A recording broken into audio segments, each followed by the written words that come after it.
Oh, good morning, everybody. Okay, this is Monday morning, and I have about 5 videos that I got to still work on and upload. So I'm like 5 days behind, and I'll just roll those out, okay? As maybe I won't stick them all together, but I want to do teaching. You know, this morning, and I did a good prayer time. I got up at about 2, and I've been praying until just now, but I had the intercession time that I really like. And really, if it's too late, like if it's sun starting to come up, I don't like that. I'd like seeing my stars in the morning. And I see the Big Dipper, but to me, when I see the Big Dipper, it looks like a kite. Okay, but it reminds me of Scripture, and one I just posted or wrote recently. I profess this day unto the Lord my God that I have come into the land which the Lord God swore unto our fathers to give us. And it's just good. It has a lot of meaning to me. And actually, those are the stars that in Genesis chapter 12 and also Genesis 15, where God makes the promise to Abraham. And look at all these stars, and so shall your seed be. And Paul in Galatians says, all who believe, circumcision of the heart, all who believe are the fulfillment. We are the seed of Abraham, Paul says. Or we're the children of that promise. Really great. I'm going to do Galatians maybe one day. I want to give you something. You know, I mentioned on the last video, because I'm trying to remember, though I got like a bunch of videos, but I talked about Justice Scalia passing away. And it was in Texas, and it was in his sleep. And I'm just saying, you know, I remember when I posted the Carlos de Luna case. Those of you that read the site saw that. And it was obvious, for one thing, whether he was innocent or not, he was put to death here in Texas. And it was a Corpus Christi case. But whether he was innocent or not, it was obvious that the police and the prosecutor lied in the death penalty case by saying Carlos de Luna claimed his friend Carlos Hernandez stabbed that girl and killed her. Here, right here, where you see me make some of the videos that in North Beach, it's where that happened. And it was quite obvious that the cops lied, because they denied. They said Carlos de Luna made up this other name, Carlos Hernandez, and it was a figment of his imagination, and they lied. Regardless of, so when we pray as Christians, and we say, okay, now God, magnify, you rule in the courts of men. And that's not a light thing that maybe we flippantly lied and put a guy to death. And the only one on the cases I posted where I said, now you shine the light. You look here in Texas. And the only Supreme Court justice that actually was named in those cases I brought into the light was Scalia. He said, we've never put to death an innocent man. And I thought, did you ever look at all the cases? You know, there's been a lot of black people that were on death row that were later exonerated. So how you could be so flippant, Mr. Scalia, who is now dead. And you say, but John, he was a conservative voice. And I'm looking at all of the news now, the last day or two after he died. He was a titan, an intellectual titan. And look, he's dead. Talk all you want. You say, would God possibly... God rules in the affairs of men. You know, yesterday, and you hear me discussing why are you so upset about our involvement in Syria and Libya and all these places. Do you know, we made a whole case in this country against the practice of waterboarding, which was declared as torture, and we did it to some of the prisoners at Gitmo. My wife was stationed at Gitmo, Guantanamo Bay, Cuba, which is the U.S. Navy base over there. She was stationed there. We used to have a little box I saved the thing. She doesn't, but it was Gitmo Bay, or Gitmo. And then she got stationed here in Texas later. That's how I met her here, when I was in the Navy. But we made a whole moral case about waterboarding. That it was torture, it was wrong. Now, I want you to watch something. What we did instead, let's stop that. But what we did as a country, President Obama did, increased our use of drones. Drones are simply the remote control planes that go in and target various people that we consider terrorists. Yemen and different countries, we do this. Now, the droning program, which a lot of people are against, I too am against, because it's just inherently unjust or cowardly to use remote control planes and to have collateral damage. Meaning sometimes we've killed kids and sometimes we've killed women.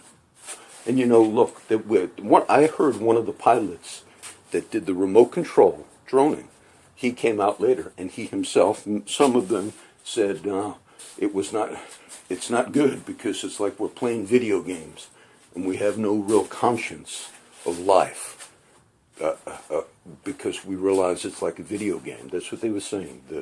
Our military men that did it and finally stopped it or got out of it. But what we did as a country is we said, torture is morally wrong. I agree. So waterboarding, we said, is considered torture. Okay. But we increased another program called drones, which kills children and women sometimes. Sometimes we hit a wedding party, we made accidents. So how could we make a moral judgment that now that we have replaced, get rid of the waterboarding, let's try and close Gitmo, whatever your political thing is, the president's trying to close it, but yet we've increased another procedure that actually kills kids every now and then. How is that morally better? It's not. It's not. Then how come we do it? Because it was a political thing. ISIS beheaded what got us as a country to begin, now we got to get them. Now we got to really go after ISIS. Is because they did public beheadings. They did some things publicly. And we seem to think that maybe the public beheadings, which are terrible, somehow it's worse than any other type of killing. You say, but John, it is. Murder is a bad thing. Killing is a bad thing. And right now, when you hear me comment on the Russia thing, Russia this week said, I could maybe post it if I remember, but they basically have made statements that, look, we might be heading to a World War III. We are back in Cold War posture with the United States. And this week they came out and said they had discussions with us about Syria this week. And they said either the U.S. gets on board with us or we're going to be heading for a clash. That's what they said. And if you honestly look at what Russia is saying about Syria, Russia's correct. Russia is basically saying they back the president of Syria, whose name is Assad. Now, Assad is just as bad as a lot of these other guys all around that part of the world. But Russia has said, if you depose Assad, his military is fighting ISIS, ISIS is fighting him. If you get rid of Assad, that place is going to wind up worse. Now, how do you know Putin is right? We had Democratic Congresspeople in this country basically say the same thing, that we have to rethink. They told the President Obama, your strategy, President, some Democrats said this, your strategy that we're going to remove Assad and we're going to fight ISIS, we got to rethink it. So, there are Democratic congresspeople that actually agree with Putin's position. Why is that important, John? Because we are saying, no, we need to stick with our position because it might make us look bad. Because we already said we got to remove him, and we just can't look bad like that. Because if we look bad like, but wait a minute, if our position in the end, which it would, so destabilize Syria, which is already destabilized, okay? But in the end, if it would be worse, because what we did in Libya, we said it was a just thing to remove the leader of Libya, whose name was Muammar Gaddafi.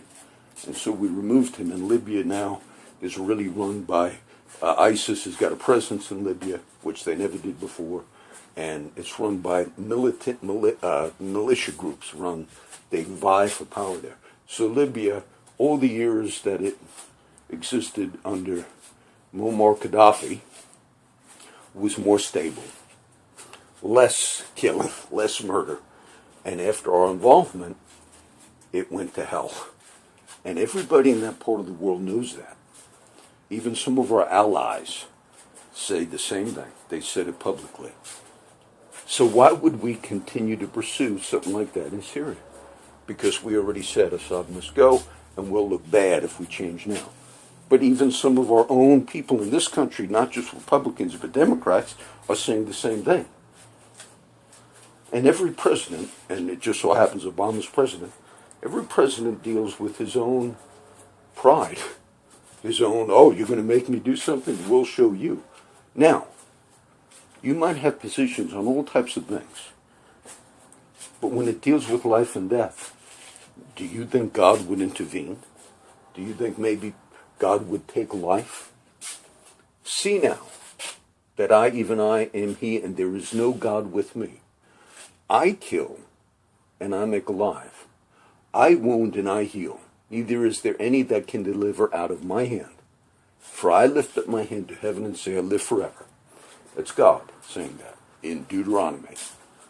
And all I want you to understand, as you hear me talk about all these issues, God rules. And I've laid out some cases, just posted the last few weeks, where you've seen things, where you said, oh, I never realized. How come they never went back, John, and reinvestigated that the cops lied in the Carlos de Luna case? A whole book was written. How come they never went and said, wait a minute now, we put him to death, and it looks like another man actually was guilty of that murder? Why don't they go back and say, wait a minute, did you have any Mr. Prosecutor in Corpus Christi and Mr. Police Officer, when you testified in Mr. de Luna's case, we now have evidence you all lied. There's nothing in the system that goes back and says, now we got to get justice. I've showed you cases like Michael Morton. If you were, if your whole career, if you were a prosecutor, and your whole career depended on you getting convictions, and say if over time you realized that you actually had a conviction on someone that was innocent. There were two cases this last year, and I watched the interview on the news with one of the cases, and it was a prosecutor. There were two black men that were freed from death row. I believe it was death row. This was the last couple of years. And one was freed because the man who prosecuted him, it was a white prosecutor, he advocated, he realized over time that man was in prison for maybe 30 years, black man. I forget if he was on death row or just life in prison, but I thought it was a death row case. But the man was in prison. And that white prosecutor, when he was young, prosecuted that black man. And the white this came out also in the newspapers. And I saw him speaking on a news show on TV. And the white prosecutor, over time, remembered that when he prosecuted that black man for a murder or a rape or whatever it was, he remembered that the defense made mistakes, that there were things like he thought, oh, if the defense actually brings up a certain thing, we might lose. But he remembered the defense. They didn't know. They were not good defense. And so his job wasn't to come out and say, look, there's also evidence. You saw the cases here where you had the courts here just charge our local district attorney, Mark Skirka, with prosecutorial misconduct. Again, and saying you withheld evidence, all that. So in this one case, the prosecutor who prosecuted that black man, he realized, man, the guy's innocent, and he's already been in prison for all these years. And so they eventually, he came out, and the evidence came out, I forgot what it was, and the guy was innocent. Now that prosecutor did a public mea culpa, a public repentance, because he's older now. And he said, I did wrong. It was almost like he was convicted of God.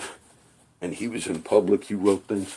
He said, I did wrong. He said, and when I was younger, and he tried to give the view of why he did that. He said, when I was younger, I was thinking about my career, he said.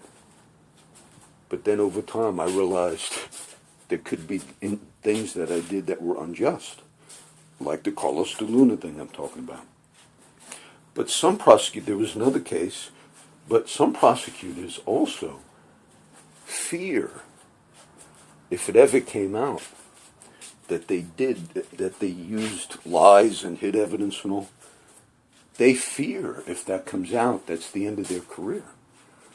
And they would prefer, in some of those cases, put this black guy to death before it would come out. And maybe you don't realize that, but that's what's in human nature.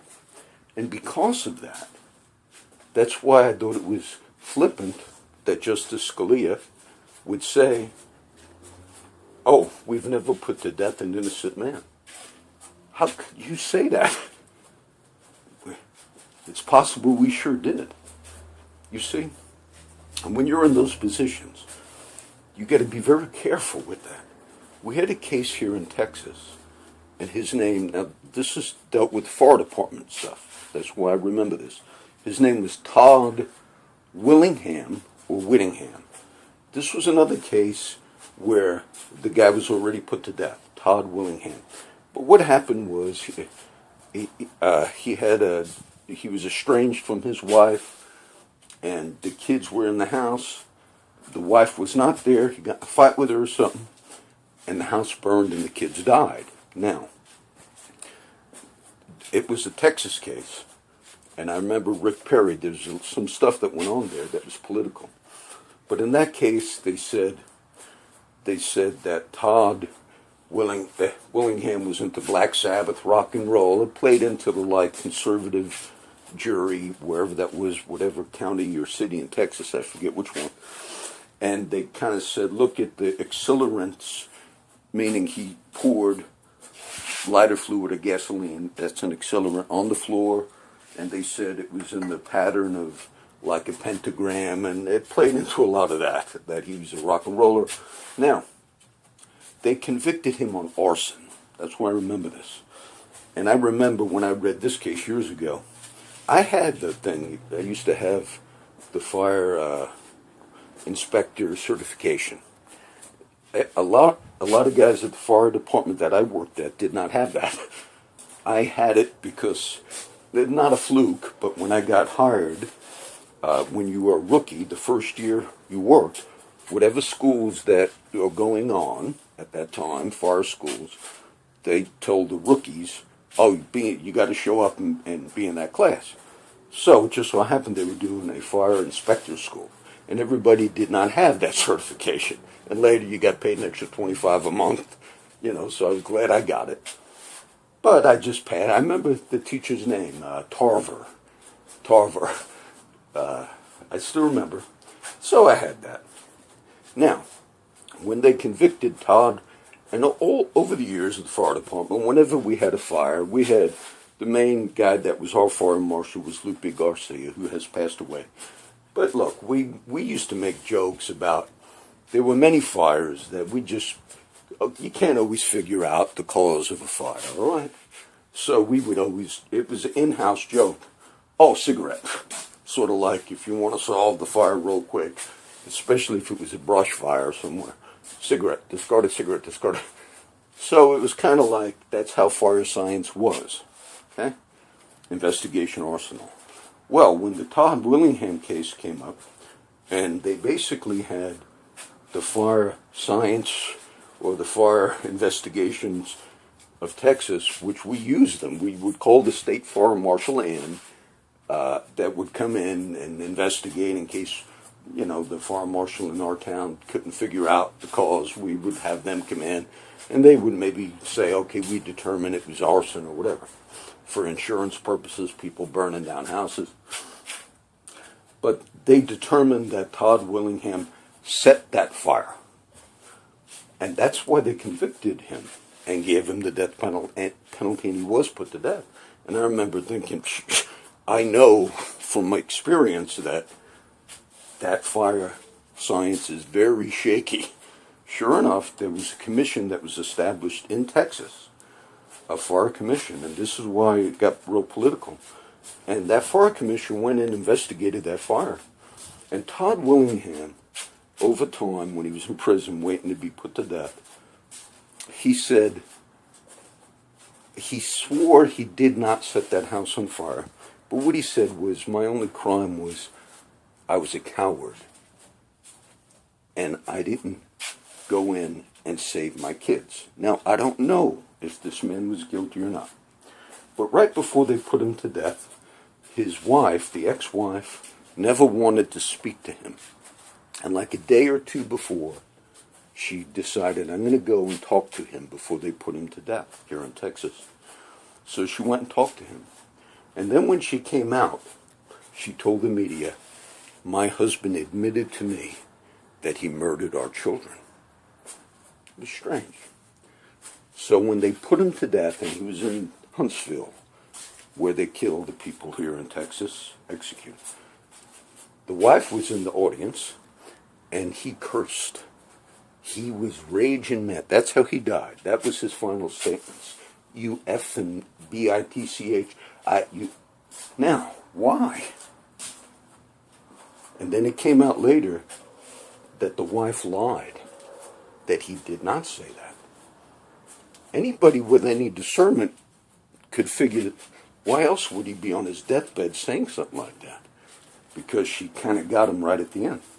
And I remember Rick Perry made a statement, because the fire commission, the new fire commission that was set up before he was executed to investigate all types of things, they were coming out with the determination that that fire was not arson.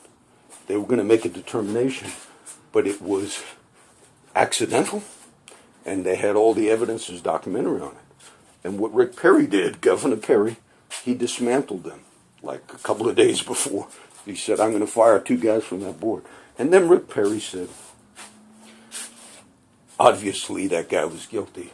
He spewed out all that hatred, even on his deathbed. He couldn't discern that the reason anybody, whether guilty or innocent, why would they be so mad on their deathbed, curse on their day out of execution? That's why, well, I just explained. So you say, well, John, maybe Perry's not the brightest bulb in the chandelier. Well, this is the problem. This is the problem. If you're not the brightest bulb in the chandelier, then you don't be so Texan tough that you're going to make these discernments. President Bush, I just watched the Republican debate the other night. I like what Donald Trump said. He was fighting on stage. He's probably going to do bad after that one. He blamed Jeb. He told Jeb Bush, your brother was responsible for the mess in Iraq, faking the weapons of mass destruction. I remember we had a girl named Carla Faye Tucker.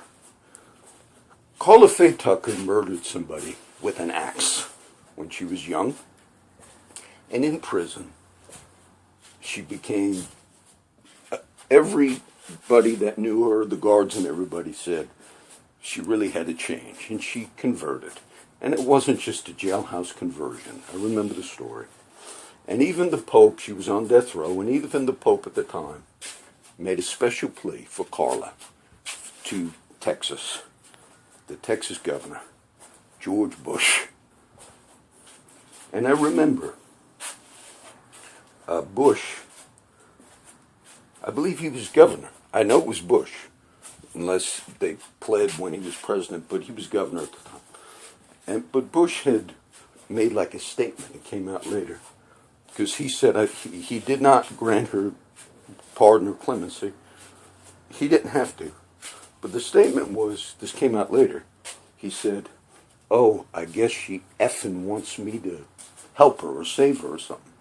And it was controversial because he was trying to present himself as a, converted man and all.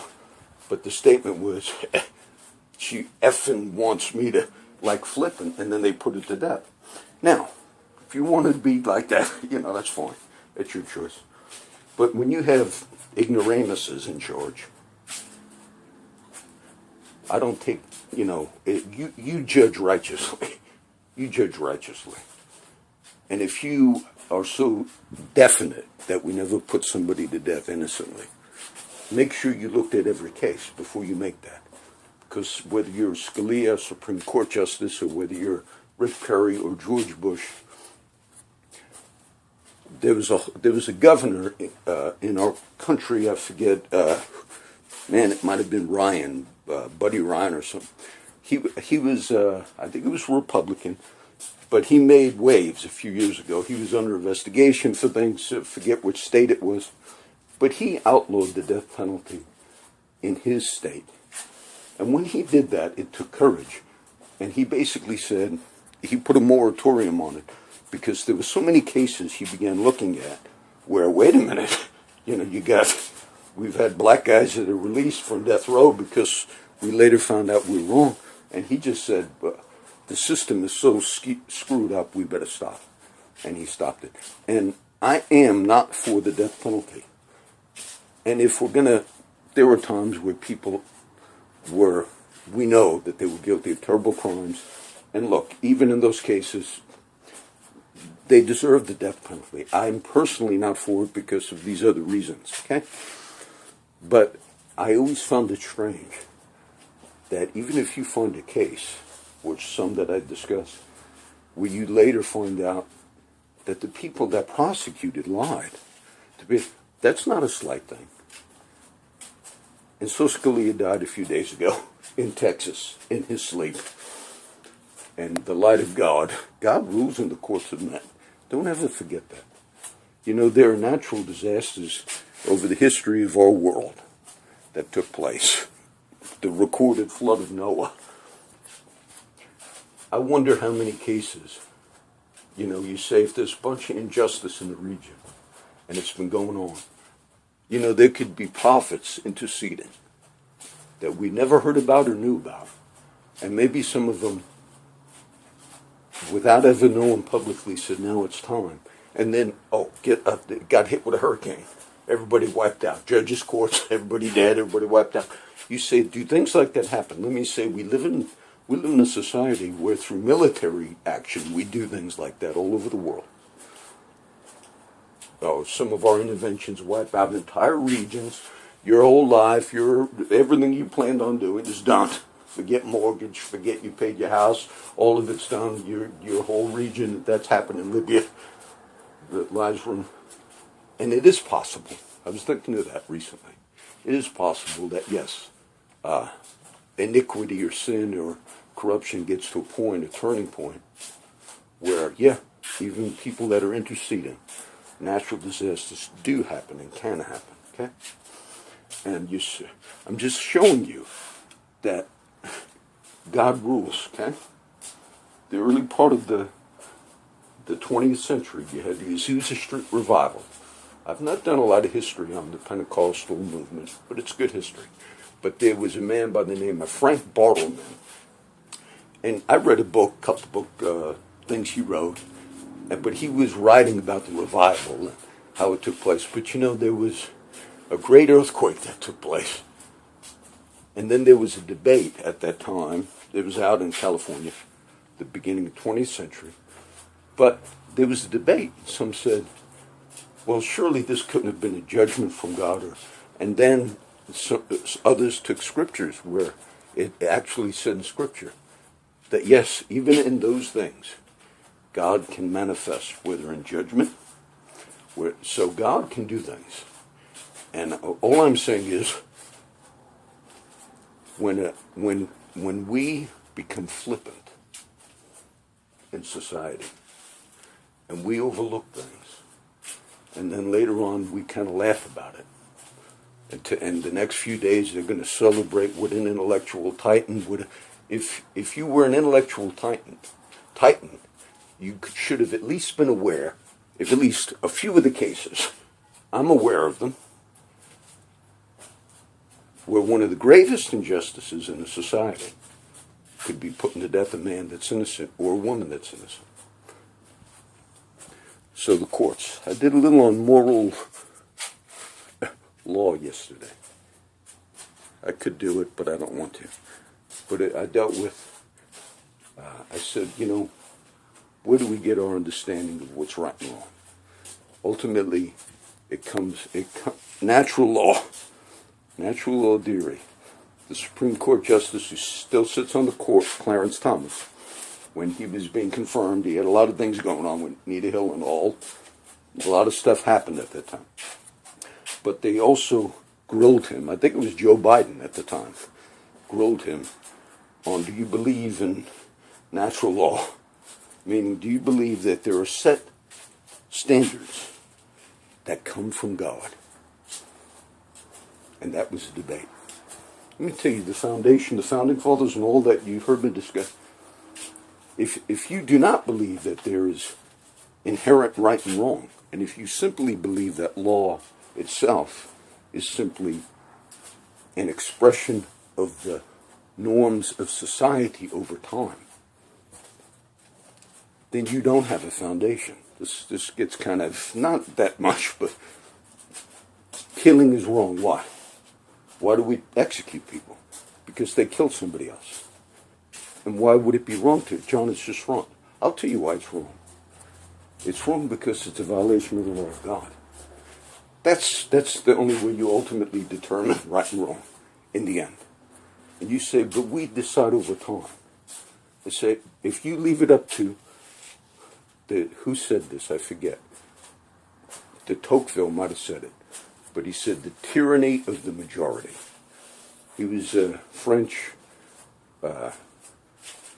He checked out the wonderful democracy that we had. And he did a tour of America. Alexis de Tocqueville. And he said, it's kind of a wonderful experiment over here. He said, but one of the dangers is if the majority simply thinks majority rule, see democracy, if they see that that's all it's going to be based on, he said, then you could have the tyranny of the majority. If the majority decide that abortion in the third trimester is okay, and if the majority decide that, it could still be, though it's a wicked act, it'll be permitted. So, who makes the moral law? God makes it. And that's what they grilled Clarence Thomas on when he was being confirmed. And Joe Biden, I believe, was the one that grilled him. Sort of like, if you have some concept as a judge, as a Supreme Court justice, if you have some concept that there's a thing called moral law, natural law, and that is where law comes from. It is not just the consensus of evolving societies. And I did a little of that yesterday, and I don't want to do it now.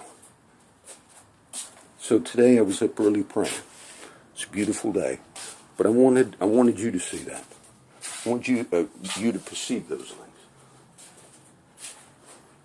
Let's see, I wrote a different verse yesterday. Maybe I'll read this one. As an eagle stirreth up her nest, this was the end of Deuteronomy, I believe, and fluttereth over her young, and spreads abroad her wings, takes them and bears them on her wings, so the Lord alone did lead you, and there was no strange God with you. He made you ride upon the high places of the earth. and carried on eagle's wings.